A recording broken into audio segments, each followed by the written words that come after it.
What is up everyone, Barricade here and bringing you guys my Gears 5 review. So before we go into this, I just want to say this is actually my first ever review for a video game. I've never done this before, so this is going to be a first time thing for me. If you guys like this video a lot, let me know if you guys ever want to see me do any reviews for other games in the future. Because personally I'm going to go pretty in depth on why I feel the way I feel about the game and just give my personal opinions on it overall. And I would like to split this video up in three categories. So essentially the three categories are going to be story, so just my personal opinion on the story, how is it depicted, the characters, everything. Second part is going to be graphics and visual quality, so just things like how the environments look, character models, things like that. And lastly, the third part of the video is going to be talking about the multiplayer, my personal opinions on the multiplayer, how the shop is handled, etc., things of that nature. So let's go ahead and get started, guys. So the very first thing I wanted to talk about was the Gears 5 campaign and its story and how it was depicted. So I really liked what they did with this game. I just want to say from the very beginning that the Gears 5 campaign was very well done. I really liked it a lot. From beginning to end, there wasn't really any part of the story that I hated or disliked, and I really liked what they did with the characters, with JD and Kate and even Dell. And there was just only one little gripe I had with it that I wish they kind of expressed more on, but I'll go more into that in a second. But the one thing I want to say is the one thing I really liked about the campaign is how at the very beginning it felt like a true continuation of Gears 4. It felt like you're still playing as JD and everything else seems very nice and happy, because the one thing I will say about the Gears 4 campaign is while it was really very good, and we had some crazy moments at the very end with Reyna and things like that, it still felt overall like a real kind of happy-go-lucky campaign. It never really felt too distraught or too saddening. Yes, there was a part where the village got destroyed and things like that, but overall the Gears 4 campaign never felt too hopeless. It just felt like these band of characters are going in and kicking ass. The only really part that made you feel really bad or scared was when Marcus got taken, but then when you got him back you felt a lot better. The one thing I noticed with the Gears of War campaigns is that there was always a major part in the game that made you feel really distraught and lost. With Gears 1, seeing Kim getting killed, with Gears 2, seeing Maria die, and then in Gears 3 with Dom dying. So there was always at least one major moment that when you play the game, you felt extremely hopeless, and it continued with that feeling. You never really got that feeling back. You never got the feeling of security and happiness back.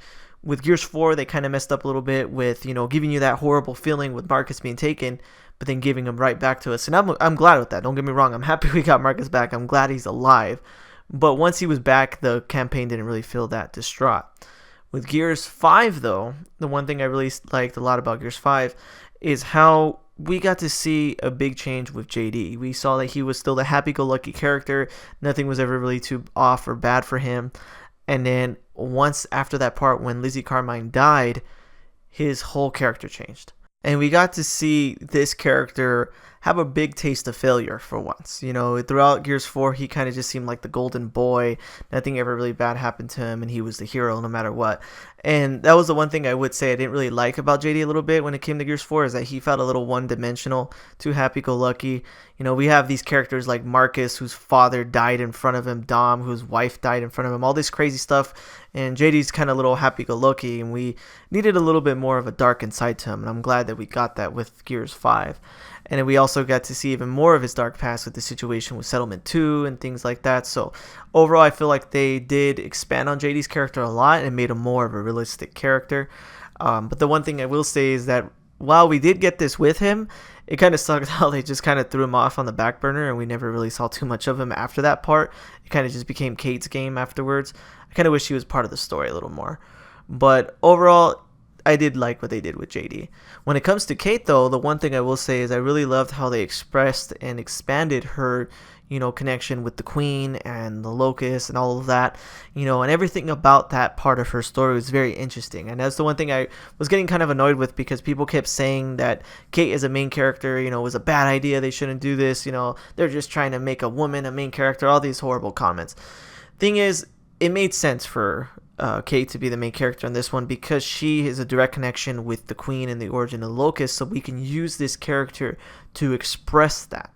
So that was the whole reason why she was the main character, and it never felt weird or bad that she was a main character for the game. Whenever I play a video game, I always felt like I needed to feel some type of connection, or at least care about their story, and I've never really felt like I could feel that too much with a lot of games I've played. Gears of War was one of the very few games where I felt a true connection with the characters, and Dom being my favorite character throughout the series because his personality is actually very similar to mine. And just seeing how he was, I felt a big connection with the character. I love that he was really close with Marcus. My older brother played as Marcus. Marcus reminds me of my brother. So just the whole connection between Marcus and Dom was really good throughout the original trilogy. And then with Kate and JD and everything, it felt kind of weird. It kind of felt a little off with them with Gears 4, but I still liked their story. I still liked the characters. And then with Kate, I wouldn't say I could relate to her because her story is a lot different than, let's say, Dom's.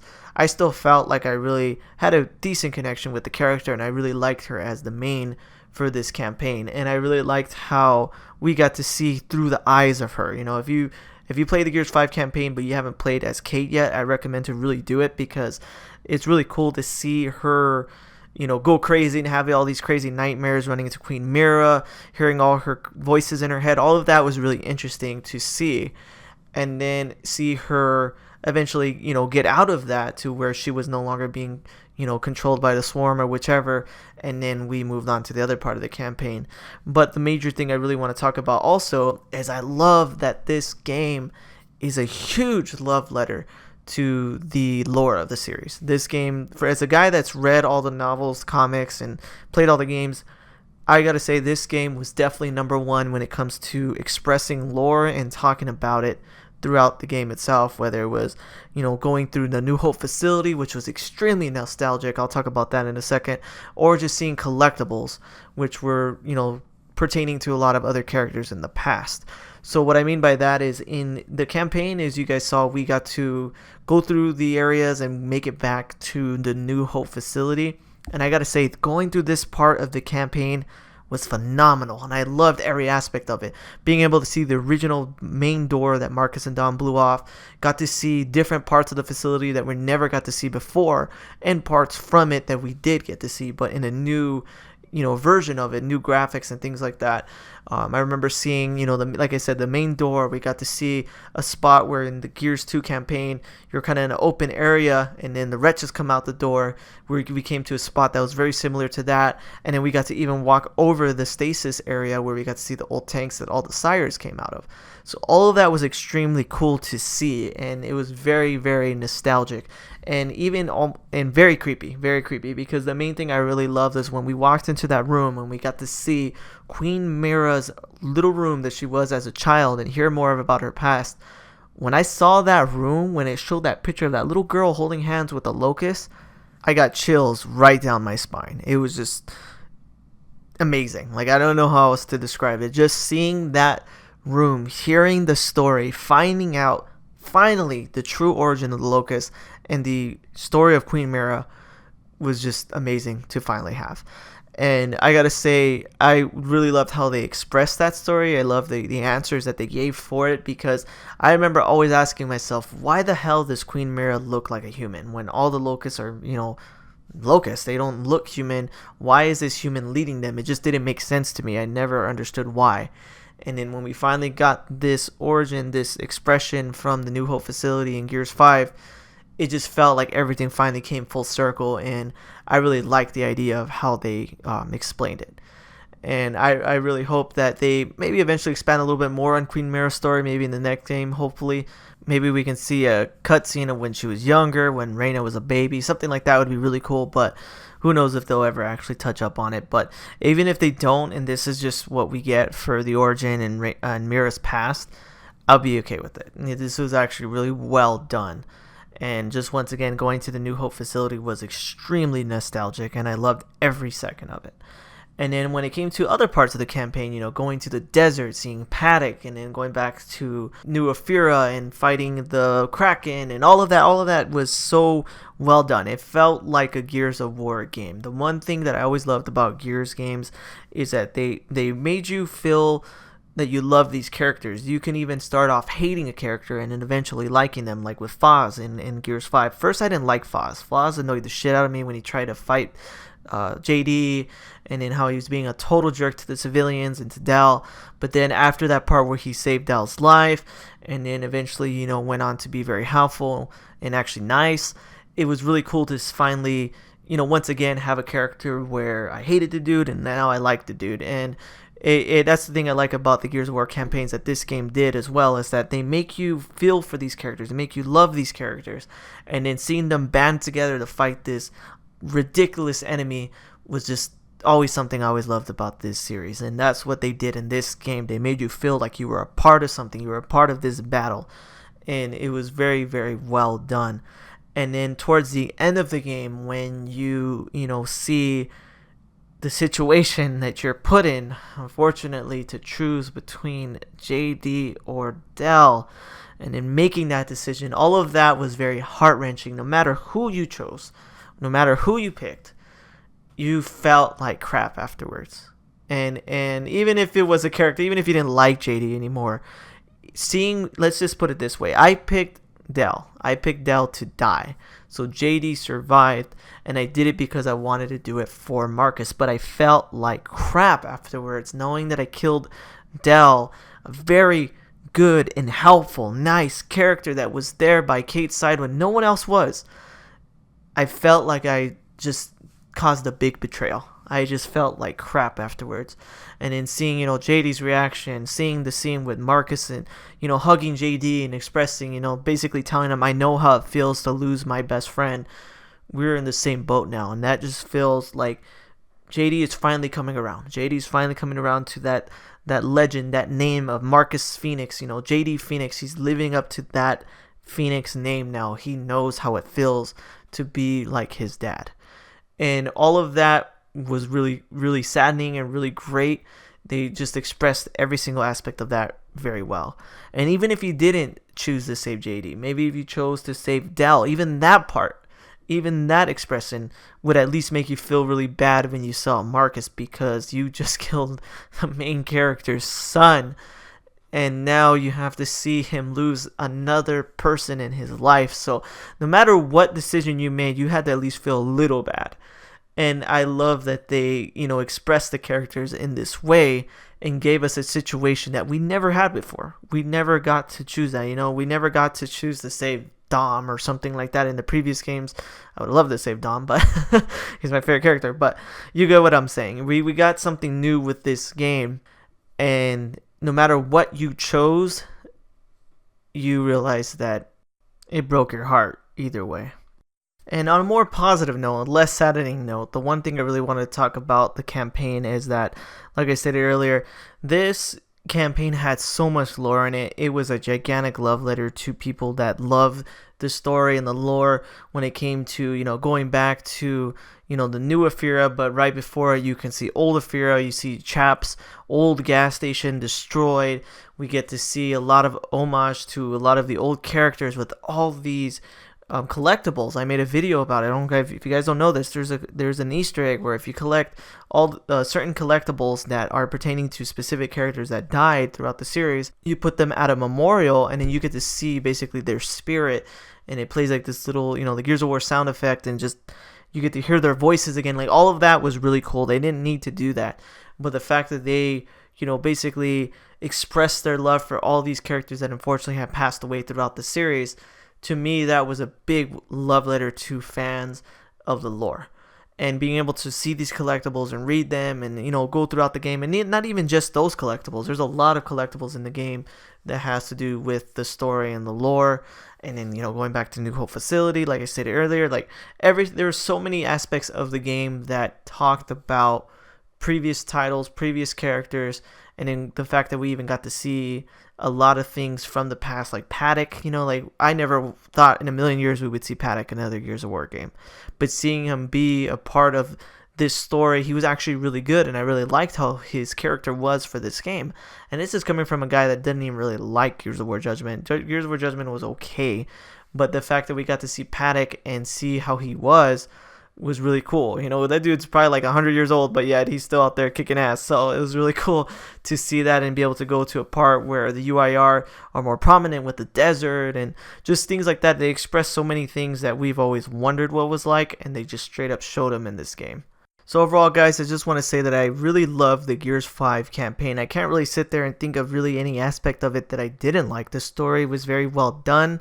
Being able to go into the open world and play various parts of the campaign that way and explore, and seeing character development for characters like JD and Foz and Dell, all of that was very, very well done, and it felt like a good Gears of War game. That's just the one thing I want to say. If you've been playing the series from the first game, this felt like one of those mainline stories where we got to see all these cool characters go through different aspects of their life, and go through all these battles and see them all band together against a unrelenting enemy. Just felt very nostalgic to me, and I really hope that when it comes to Gear 6 that they follow this formula and just continue making an amazing campaign. So the very next thing I would like to talk about here when it comes to the Gears 5 review here is the graphics. Just physical graphics, and also maybe some gameplay aspects I'll talk about. But the main thing I really want to talk about is just the visual quality of the game itself. And I gotta say that for this game, top notch. Beautiful, gorgeous. I don't know what else I could possibly say about the graphics in this game. It was just ridiculous. And being able to play this game on my 4K television with my Xbox One X was quite an experience. Being able to go through these areas with and see HDR, the colors, being able to go through the snowy areas, the desert area, everything just popped. And I really loved how beautiful everything in the game is. Just overall, when I was gliding through the snowy area, desert area, all that just once again looked phenomenal. And you gotta try this game in 4K. I just gotta say that right now. If you have the opportunity to play this game in 4K with HDR, it is a great experience. It's far above just seeing it on a standard high definition television. And if you even could go as far as being able to play it on PC with the highest settings turned up, I can't even express how gorgeous that is. If you guys didn't know, when it comes to the PC version, it actually has an option to download higher textures, more realistic textures, and then play the game in that fashion. My PC can run the game in 4K 60 frames with those textures, and it's an experience. I just want to say it right now, it is an experience, and I'm going to play the campaign again eventually with that setting. I would like to do it through my PC on my 4K monitor, because it's just ridiculous how beautiful the game looks itself. And there's been talk going around from various people that play the PC version, reviewers and normal players, that this game is actually the best graphics that they've ever seen this generation. And while I know there's a lot of games that people can argue with and talk over, I know one game that was really beautiful and gorgeous as well was the new God of War for PS4. That game is ridiculously good looking as well. And we can argue back and forth until our faces are blue, but overall I want to say at the very least that Gears 5 is definitely one of the best, if not the best, games in terms of graphics, because like I stated before, if you play this game in 4K with the highest settings and the highest textures and everything available, it's an experience. That's just what I want to say overall. It's an experience, and you would love every second of it. In terms of gameplay while playing the campaign, it felt like a standard Gears of War game. The controls are very similar. I mean, it's one of those situations where if it ain't broken, don't fix it type of thing. They did change a few things there, with the chainsaw bayonet being changed to holding RB.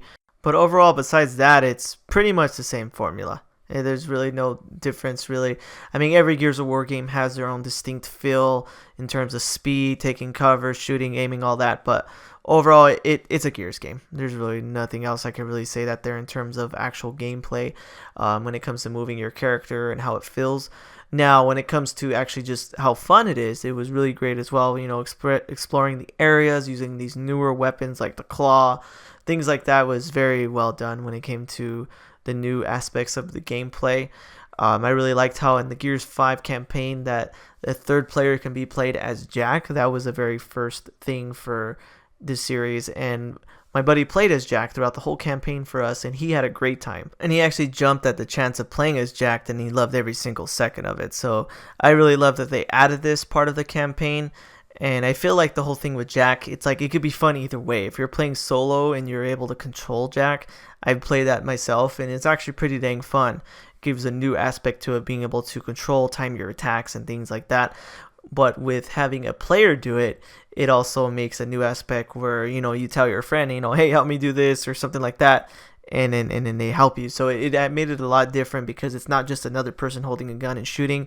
Jack has a lot of different functionality, different aspects to that specific character that I really love that they finally expressed with this game.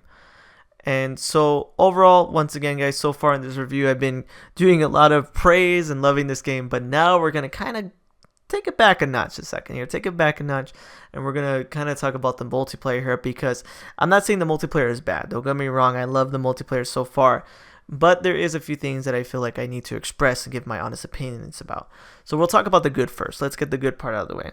When it comes to the multiplayer, it feels like a Gears game. The one thing I really hated about Judgment is they changed too much of the multiplayer aspect. It felt like you were playing like a Call of Duty game, basically with third-person views.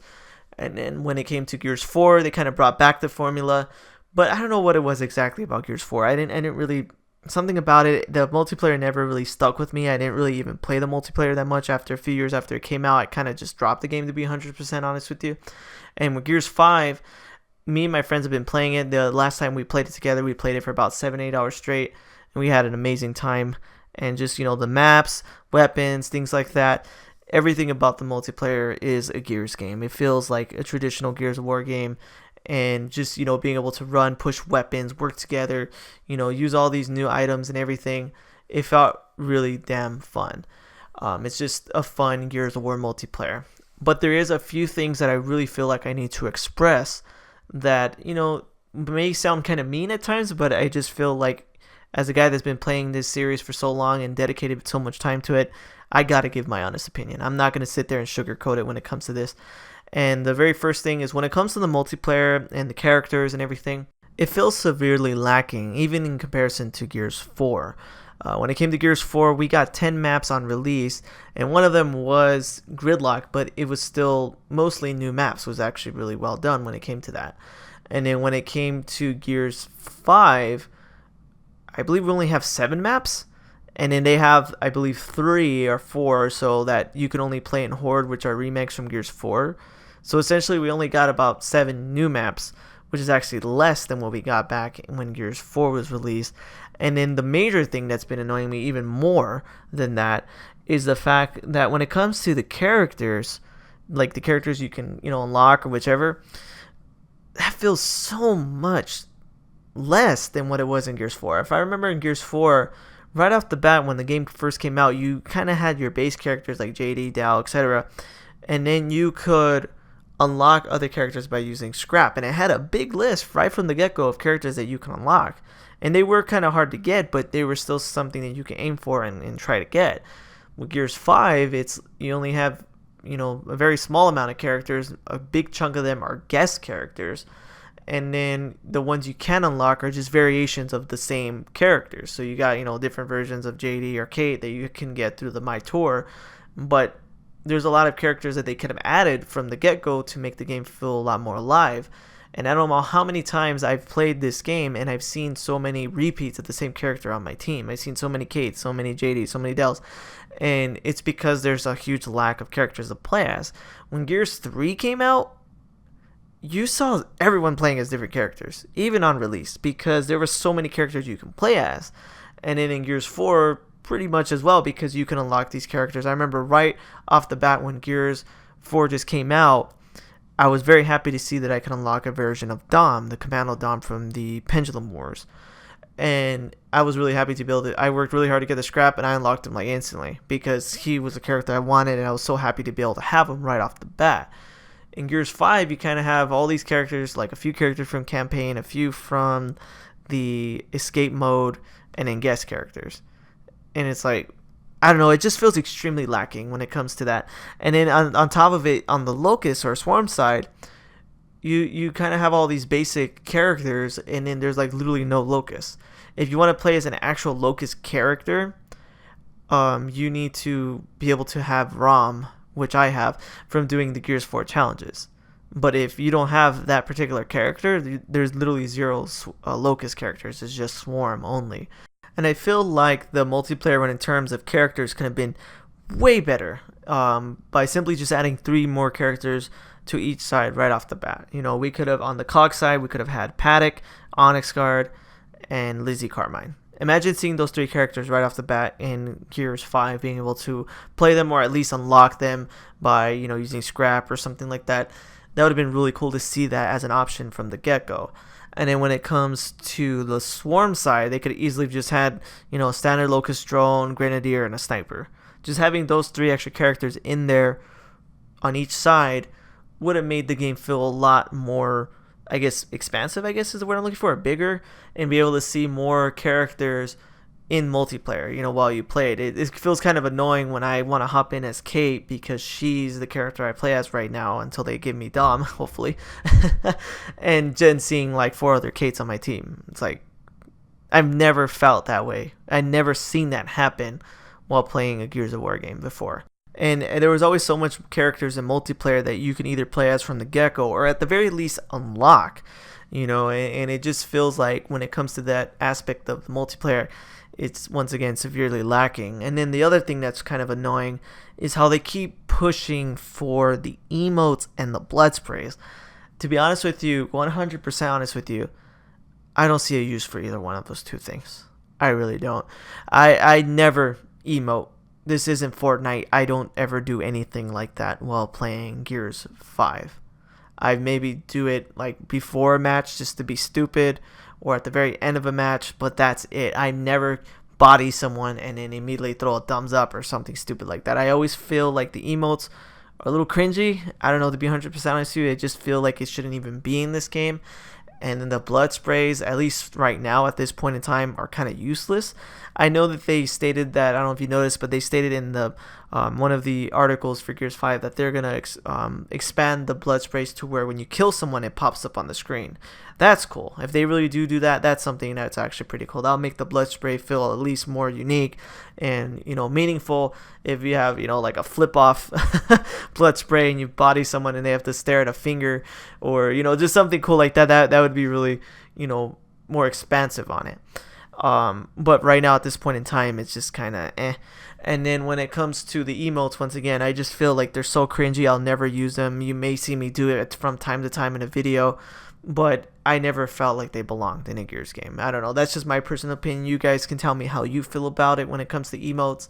And I feel like they just kind of expanded on these unnecessary things to try to capitalize the hype on other games, like Fortnite or Call of Duty. How Fortnite was the main first one, and then Call of Duty started developing it as well, and then now the coalition is basically saying, well, everyone else is doing it, so we might as well too. So I don't know. I just don't like it. I just kind of wish they weren't in the game, and I feel like they wasted their time on these things when they could have been using it on something better. They could have used all these times that they've been doing for all the emotes and blood sprays and just did it for plain characters. Just give us characters. That's what we want more than anything. And weapon skins. Weapon skins are fine. And characters. That's all we really want overall in the end. And then on top of it, to sell these things. To put these type of things in the shop. I'm going to talk about the shop more in a second here. But just having to actually pay for these things too. It's like I'll never pay for an emote. Maybe 1 or 2 if they're really cool. Maybe. But I don't really see myself doing anything like that. And then the thing that just annoys me overall when it comes to that aspect is the fact that when it came to the Gears of War series, it always felt, at least with the original trilogy, that it was one of those games where we do things our way. We don't really try to cater or be like other games or other game developers. We are Gears of War, and this is what our game is like. Deal with it. So that's the thing I really liked when it came to the original trilogy. It was a very unique game. They even took a basic mode like TDM and changed it entirely, with it making a live pull thing in comparison to just getting points. So they always added a Gears of War spin to something. With these emotes and blood sprays, it just feels like generic BS. And once again, I kind of wish they weren't in the game. And then the next thing I would like to talk about when it comes to the multiplayer as well is the shop. The shop. You guys already should know my opinion on this, but if you guys didn't know, I made a video talking about how the iron works and how I don't like it and they feel like they need to change it. If you're watching this video and they maybe made a big change by the time you watch this video, then maybe you can just ignore this part at this time. But if they haven't yet, if it's still similar to what I'm about to talk about, this is definitely something that needs to be worked on. And what I said in my iron video where I talked about it, I expressed that the iron was too expensive. It's just way too expensive. And one thing I did kind of come to terms with though is if they want to make the pricing of the iron the way it is, they want to make 10,000 for, or excuse me, $10 for 1,000 points, etc. Fine, but make the items cost of iron much less to compensate for the fact that the game is a game we paid for.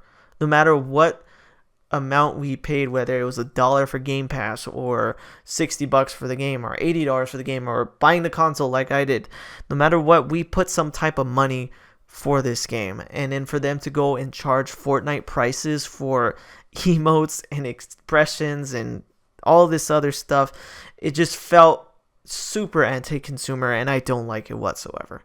And the one thing that really pissed me off is when I saw extremely cool execution for the bolt talk. If you guys haven't seen it, if you guys go to my video where I talk about it, I did show it in that video. But essentially, if you haven't seen it yet, what the execution is that you flip the opponent on their back and then you just start unloading bullets into them, and parts of their body falls off. Super cool execution, and it feels like a execution worthy of a Gears of War game. And then for them to put it behind an 800 iron paywall, which by money wise, transitions to $8 or $10 if you don't have any iron. You have to buy the $10 just to buy the dang execution. Just felt like a big slap to the face of fans like myself and people that like the series, because throughout the series, one thing that they did that was really cool is they made it that everything you can do is unlocked. You can unlock characters, you can unlock executions, you can unlock all this stuff that was really cool for the game, and you did it by earning it. You did so many things to get it. So to me, I feel like that execution is so amazing and I really want it, but I am not going to pay $10 for an execution. That's just silly.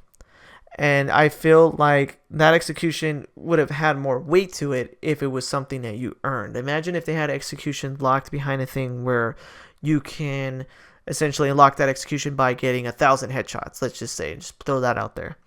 Imagine playing a Gears 5 match and an opponent destroying you with bolt talk and then downing you and then doing that execution. You would be like, holy shit, this guy's a tryhard. He has 1,000 headshots. He unlocked this execution and now he's using it on me. So that would have a lot of weight to it, and it would make it feel like it was worth something. But now if you see somebody do it in game, you're just gonna think, oh, they paid for it. Cool. Like it's just silly, and I'm not a big fan of the shop whatsoever. I really hate the fact that they made it this way. I was really annoyed with the Gears 4 pack system, but at this point I kind of almost wish that's what it was in this game, because at least with the pack system you earn points and then you can use them to possibly get something. They should have combined it. That's what they should have did. They should have made it to where you can straight up buy something or do the pack system and possibly earn it. If they want to make it random, as much as that would suck, at least it would give us a chance to get it without having to actually pay money. And now they just simply switched it and made it worse by making it a item that you can only get behind a paywall, and you can't earn it whatsoever when it comes to this specific execution and other items. Characters. One thing that someone pointed out, one of my friends had posted on Twitter, he stated that in order to get the full chrome steel skin, you had to basically pay about $60. If you wanted the character, the weapons, everything, if you wanted everything for that set, you got to pay $60. Ridiculous. And so overall, when it comes to the multiplayer, I just feel like it's a little lacking in terms of the character and map department. It's padded by pointless content when it comes to the emotes and the blood sprays. And then they just try to shove all this stuff down our throats with all this pointless garbage with this shop system. That's just completely unfair. So overall, when it comes to the multiplayer, once again, just playing the multiplayer and hopping on matches with friends, it's fun. Don't get me wrong. I like the multiplayer. I think it's really fun. I love hopping into it with my 5-man and just having a great time. But when it comes to unlocking things, whether it's executions, characters, skins, just seeing so much of this behind paywalls is just really disheartening, and just feels once again like a slap to the face of lifelong fans. As a guy that's been playing this series for so long, once again, it's not good to see. It's really sad to see. But yeah, guys, I just wanted to give my overall review when it came to Gears 5, when it comes to the campaign, graphics, gameplay, and multiplayer, and just give my true opinions on it. This was once again my first in-depth review of a game, or just review in general, but I felt like I had to go all in when it came to this review because I've been a long time fan of this series, and I'm gonna keep giving my honest opinion when it comes to things I like and don't like, because that's just the type of person I am. I don't sugarcoat anything, even if it's something that I love. So overall, guys, when it comes to Gears 5, if I were to give it a rating out of 10, I would simply give it a 9 out of 10.